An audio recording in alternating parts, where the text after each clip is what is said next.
Well, today's episode of The Head Coach could be monumental, it could be epic, it could be a thriller, and it could be a real damp squib.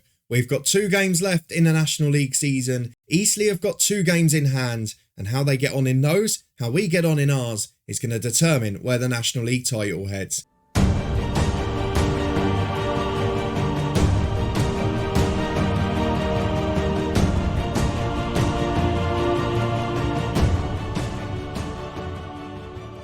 Yes, hello and welcome along to a very big finish to the season in this FM23 Head Coach save with me, Daniel. We are back today at the top of the table, but don't be fooled. We have 2 games left in the National League season. Eastleigh, 2 points behind us, have 4. This is where the problems come. So today we've come back 3 days before our penultimate game. We've got Guiseley and Port Vale, but most importantly, we are back early for Eastleigh's first game in hand, and we're going to show the whole story here.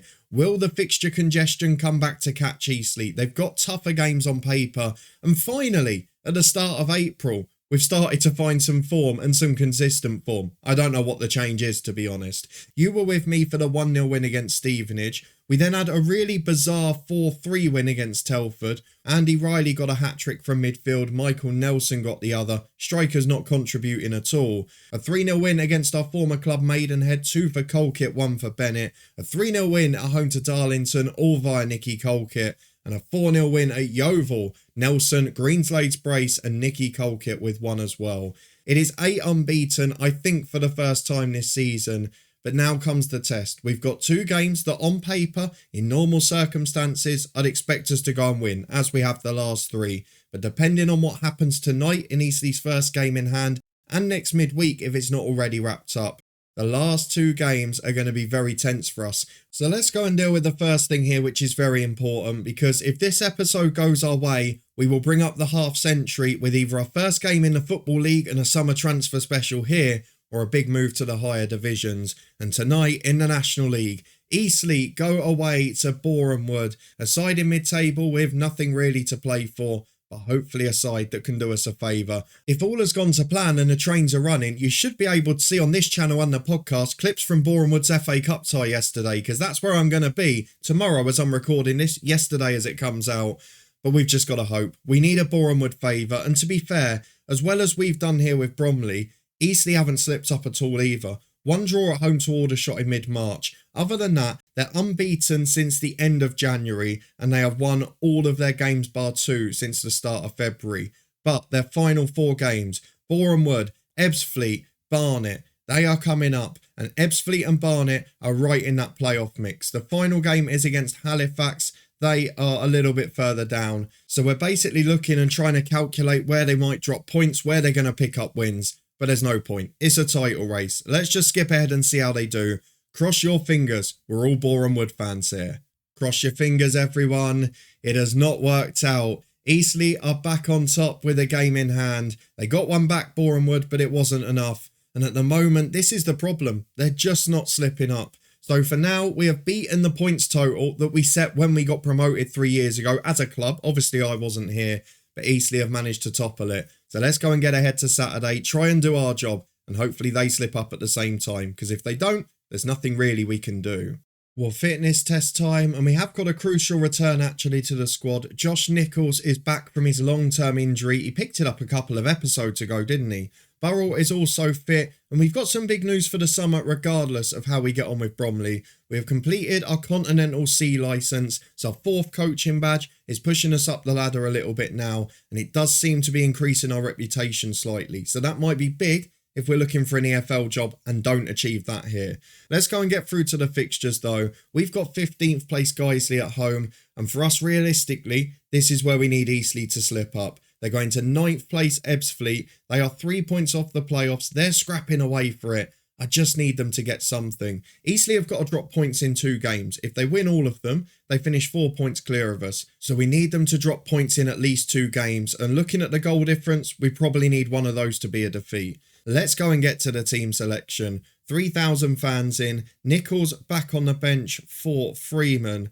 and I think the rest of it will stay as it is. Guiseley and Colkett have been playing really well together. I'm going to stick with those two. The midfielder in form, and I'm just hoping that we're not now going to produce a very brittle display, because we've been brilliant the last few matches, albeit the opposition probably worse than Guiseley, and I'm looking ahead and just hoping that this will be the one we can deliver. No Terrell Thomas, so Will Squires starts at left centre-half. The goalkeeper is Hilson. The back three is Squires alongside Grehan and Bennett. Hill, Revan and Clay, the defensive midfield three. Riley and Nelson ahead of them. And then Guiseley and Colkett up front. Goals galore, good performances at the moment. I need them to deliver it today. We have to win our 2 matches to have any chance. And we just got to hope for a favour.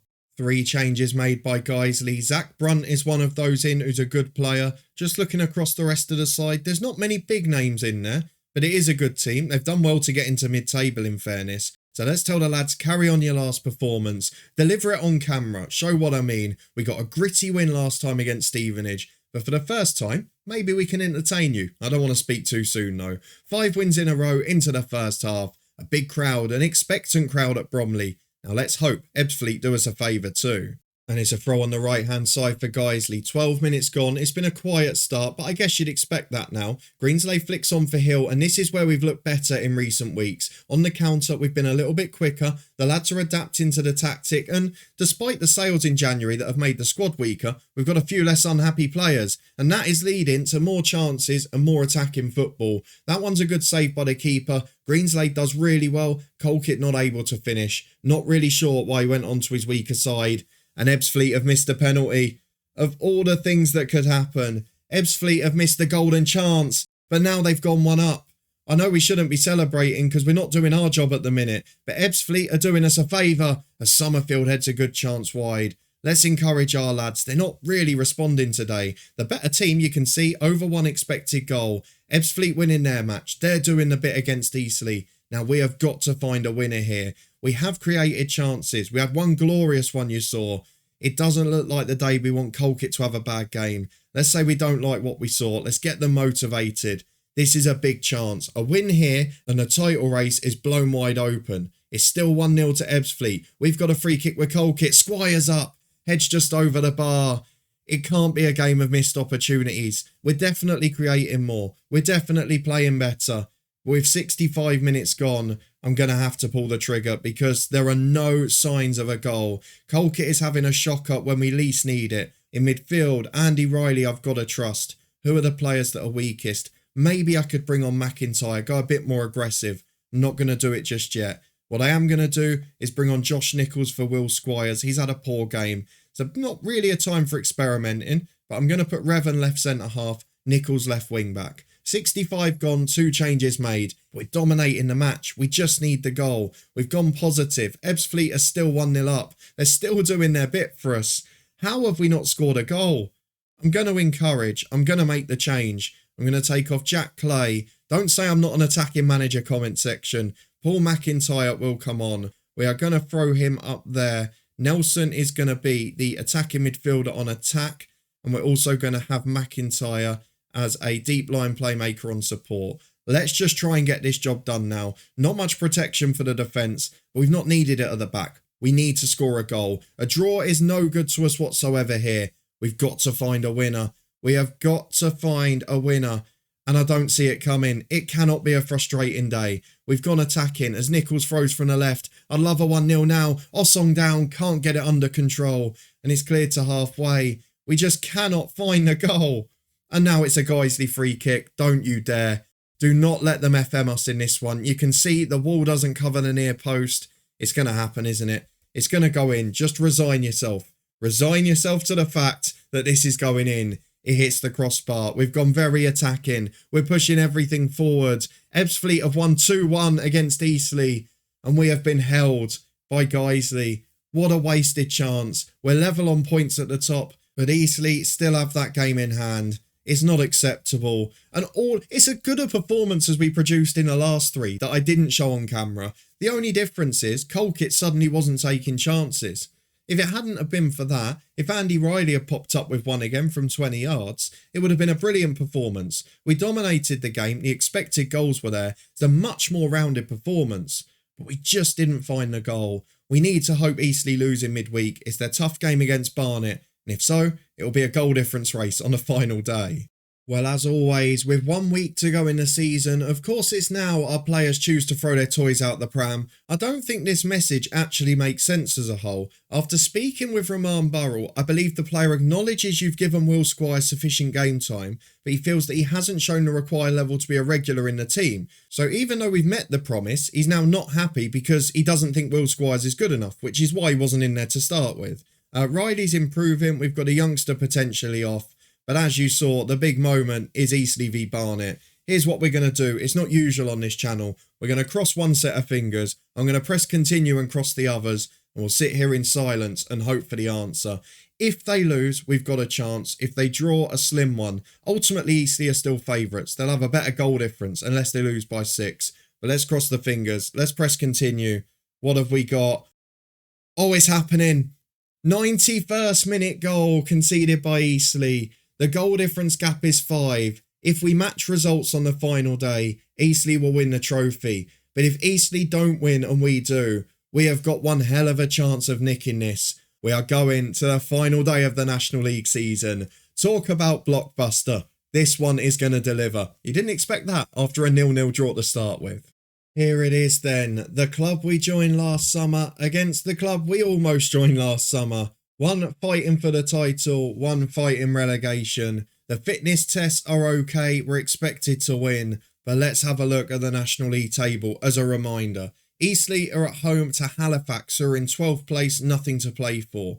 Port Vale technically can still go down. Them and Chelmsford have got a worse goal difference than Scunthorpe. So if Scunthorpe win and if Chelmsford pick up a point, we could yet relegate Port Vale. That would be some fall from grace, wouldn't it? League One to the National League North in 6 seasons would be incredible by FM standards. But we've not got to worry about that. It is about, can we better Eastleigh's result? That's all we need to do today. Can they drop points? Can they give us a chance? Because if not, it's going to be one hell of a job to rebuild for the playoffs after that disappointment. Let's go and get through to the fixtures. It is Port Vale away from home. We're going to go same 11, same 18. We were brilliant. It was a really good performance last time out. I'm trusting Colkit. I'm hoping he'll deliver. Now let's go and get into it. The final day of the National League season. And this one is going to be an absolute classic. I hope it will end with a title lift. And here we go. We've got our strongest possible 11 out. Lewis Herbert's at the back. Someone we had on loan at Maidenhead, didn't we? So there is a familiar name in there from this year's game and from this save. We managed him in this career.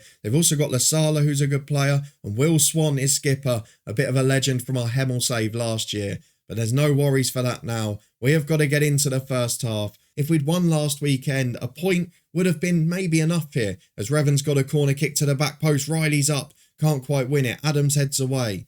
Long ball downfield, only finds Hill. He's got an option out on the right. He's going himself. Sliding challenge only falls to him again. Chance to cross, but goes back to Bennett. Inside to Grehan. He can play it forward, but short to Clay. It's all very safe at the moment, but we are looking a lot better on the ball than previous times. Squires goes long. Colkit's up. Good first touch. Even better second one. Nicky Colkit has scored a crucial goal. All of the easy one-on-ones he missed last time out. And now he's doing a Robin van Persie, taking it on his chest on the half volley and then just smashing it into the bottom corner off the post. Wonderful goal. And that's the type of striker he is. A brilliant player, but not an instinctive finisher. We've got to be concerned now, though, because Port Vale are at the other end. Good punch, Hilson. Is not clear yet, though. Howcroft shoots, it's blocked. Armin's in. No one's there. Oh, it's Albie Armin. I didn't recognise that name. Another one we had with Hemel last year. And his shot deflects. The keeper dived down to his left, and it deflects into the other corner. Horrid luck for us, and we're back on terms. We did not deserve that. How did I not notice Albie Armin's name in the warm-ups? What a player he was for us. As Nelson on the right-hand side to Hill. He's had a good start to this game. Finds Greenslade. As target man's been forced wide, gives it away. Hill able to get it back though for Bennett. And Clay into midfield for Riley. Had a quiet game last time out. We need a big one from him here. Colkit down for Greenslade. Nelson in. Just intercepted by McDermott. It's still 0-0 in the other game. And here it's getting a bit more tense. We could really do with a goal. Why is no one pressing the keeper? It's a poor kick in the end. Squires gets it. Chips downfield towards Colkit. Herbert's there first. Squire's away. Not properly. Lasala picks it up. It's so scrappy. But here go Port Vale. Bennett caught out. Adams in. It's 2-1 Port Vale. We are collapsing in front of your eyes. I knew as soon as the pressure games came that this would happen. These lads have shown no bottle under pressure all season. And as soon as we get to the two big games, yes, we play well against Guiseley, but now we are crumbling. Bennett picks the ball up on halfway. Looks like this game could be 4-4. Both teams look awful at the back. Squires gets it wide to Revan. Wouldn't fancy us to score 4 at this rate as Herbert makes a mistake. Trying to get back in my good books. Back to Guiseley. It's 2-2. Colkit sets it up. And Lewis Herbert. I always loved you at Maidenhead, didn't I? What a man. He sets one up for us. He makes a mistake that might relegate his club. But who cares? We're now back on terms and we've got a corner. Revan's going to take it. Looking to the back post again. It's the usual tactic here. There's loads of big men in there. Bennett's one of them. And Chris Bennett has headed in. 3-2 Bromley. This is a bonkers game. Nothing like this has happened most of the season. And now it's just turned to chaos. As it stands, we are top of the league. Eastleigh are level still, and we will be 2 points clear of them. If they score a goal, we can do nothing. Squires heads away to Clay, and this is the problem with the 2 conceded. If it had been 3-0, would have been one hell of a chance on the goal difference. We've got bigger worries though. It's 3-3. How have we gone from keeping 4-5 clean sheets in 6 to this? We've looked so good defensively for 4 games in a row. And look at the pressure. But it doesn't matter. Because Eastleigh have now conceded. They're 1-0 down. And this is making a point good enough. Now Port Vale are in again. Bennett picks the ball up. Hoofs it away as far as Scanlon. I mean, this game is going to be a high-scoring record, isn't it? This could be 6-7 all. Neither side looks like they're up to the challenge. Port Vale are bottling trying to survive. We're bottling trying to win the title. And at the moment, I have genuinely no idea what the score's going to be. 6-7 apiece? One team to nick it? Who knows? But if Eastleigh lose, a point is enough. And here's Herbert to Howcroft. Looks like Port Vale are on it again. I should have just gone cautious at 3-2. You guys pressuring me in the comments to be attacking. I should have sat back as Lasala picks it up again. He can play forward to Adams. Oh, they've got him behind again. Bennett, what are you doing, man? Will someone just head the bloody football? You're 6'5". You shouldn't be getting bullied off the ball by a little striker. Adams is going to take the corner kick. Oh, this is the most tense I can remember a game being. The fact that neither side have got any bottle whatsoever is making it impossible. Hill brings the ball away. It's 3-3. And we're somehow still top at the minute. But don't count your chickens yet. It's a long throw for Port Vale. Bennett heads up more than away. It's into the box. Oh, we're 4-3 down. You have got to be kidding me. What the hell is going on back there? We have kept 4 clean sheets in succession. And now this. If ever there was a suggestion that a team can't cope with pressure, it's this. I am going to get very upset. 4-3 to Port Vale, and we're keeping them up too. I am very close to exploding here. And now, of course, because it's us that need a goal, it's gone very defensive. It's gone very cautious. No chances whatsoever. Port Vale and us have got just over 1 expected goal each, and it is 4-3. It is an absolutely bonkers game. I'm going to encourage the boys. We're going to go attack him. We've got to chase this game. We've got to get a goal. As Colkit puts it in, that's a penalty kick, referee. He's given it. Oh, he's given it. And now you guys are going to find out whether your tactical changes are right. We are going for this, and we're staying attacking if we score. Let me tell you that. Colkit sends the goalkeeper the wrong way. 4-4 between Port Vale and Bromley. And for all of you that were moaning I'm sending you to sleep all season, I was saving it all up for the final day so we could have the ultimate thriller. There's just over 15 minutes to go, and I think we're going to have to make some adjustments here. We're going to bring Nichols on for Clay, get back to full strength in there. We're also going to take off Nelson, who's struggling. He's going to be replaced by Paul McIntyre. And then maybe I save the third sub for late on. But 2 changes made. 4-4 here. And the less said, the better. It has been awful from both defences. Revan picks the ball up for Riley. Gets it to the edge to Nichols. Hit it, son. Oh, it's off the underside of the bar. How did it not go in? It dropped down. It looks so sure to go over the line. I am nervously watching the Eastleigh score. I don't know what to do. Do I stick and hope that 4 all's enough? I just don't know. I'm going to take Guiseley off for Burrell. Just make a straight swap up there for fresh legs. 4 minutes of stoppage time. I'm going to do it. Eastleigh are 1-0 down still. I'm going to drop to cautious. We are going to play for this. Let it be enough, please. 4 minutes are up. I think we've done it. A draw by 4 goals against Port Vale is enough to win us the title. How on earth have we won that? When I came into this episode, I didn't think we were out the title race, but 2 draws I certainly would have told you wouldn't be enough. We have managed to do it, and from the boring 0-0, the usual stuff defensively against Guiseley, a 4-4 draw away at Port Vale, but I don't really care how we've done it. It's been a horrible season, it's been a grind, but we are National League champions by 1 point. 4-4, Bromley have done it. And I tell you what, the comment section's going to be livid here because it has been a very strange week. What a performance to come back into the game. But what a terrible display defensively. Where's the bottle when you need it? The result keeps Port Vale up as well, so congratulations to them. But geez, I don't think I can cope with too many more of those ones. I've probably talked nonsense for 10 minutes, but let's get through. Confirm we're champions. End of season review on the way. Confirmation that Bromley lift the National League title. The board budget's 100 grand, wage bill 34. What is it at the moment? It is 20, but I'd imagine a lot will have 25% wage rises. The finances were shot as you saw. Port Vale survived, supporters delighted, board happy. I mean, let's be honest, we didn't deserve it, but confirmation that we have done the job by 1 point in the National League. The table finishes with us on 93, Eastleigh on 92, and how on earth, after all their form as well, they bottled it at the end too. We were drawing, they were losing, and the draws in the end were enough.